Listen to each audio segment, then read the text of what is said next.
Sanders supporters here are fueled by what they read in those hacked emails, 20,000 emails.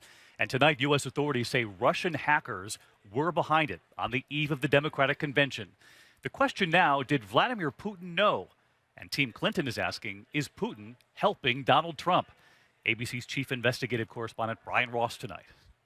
Tonight, as the FBI investigates, cybersecurity experts are blaming the hack attack on the intelligence agencies of Russian President Vladimir Putin, a former KGB colonel himself.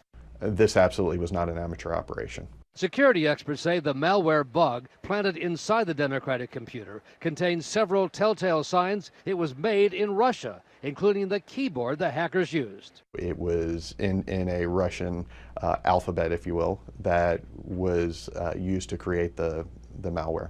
The timing of the release of the 20,000 selected emails was clearly designed to disrupt the convention. The supposedly neutral DNC officials discussed raising the issue of whether Bernie Sanders was an atheist, and perhaps planting a story that Bernie never ever had his act together, that his campaign was a mess.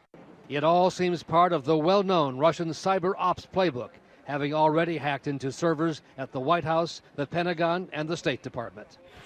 And Brian Ross with us here in Philly as well tonight. Brian, you've talked to your security experts, your sources. They tell you they believe the Russians were behind this, but here's the question. Is this just the beginning? Well, good question. Officials say the hackers went undetected for more than a year. There's a lot they stole that is yet to be made public. All right, you're going to be following the trail all week long. Brian Ross tonight. Brian, thanks. But it's not what President Obama said, but what Donald Trump said, that Trump is now responding to tonight. The appeal to Russia, saying to them, if you're listening, find Hillary Clinton's 30,000 emails. Tonight, the campaign says he was being sarcastic, that he was not encouraging espionage.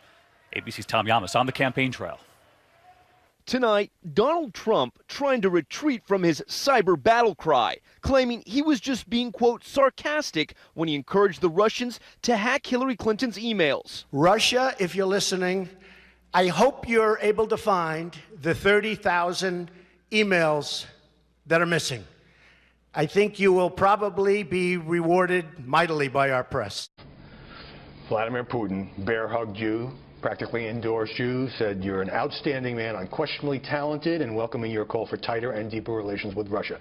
Could Putin's praise signal to voters that you are not taking a tough enough approach toward Russia? It could, and, you know, the smart people would say that's a great thing. What do we need problems for?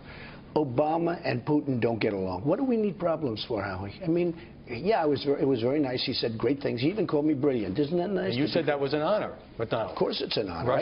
Look, I think it's an honor. I'm not talking about, hey, I compliment people sometimes, and maybe sometimes you don't mean it, but I think he meant it. And I'll tell you what. What's the purpose of it? Why is he doing it? I do feel that Russia, instead of being this group that we don't talk to, that we're always... I think they can be used for the good. We want to knock out ISIS. They want to knock out ISIS just as much as us. I mean, they're knocking out airplanes that are Russian-owned airplanes. Russia has troops in Ukraine. Russia is propping up Assad in Syria. Do you want a friendly relationship with Russia or an adversarial?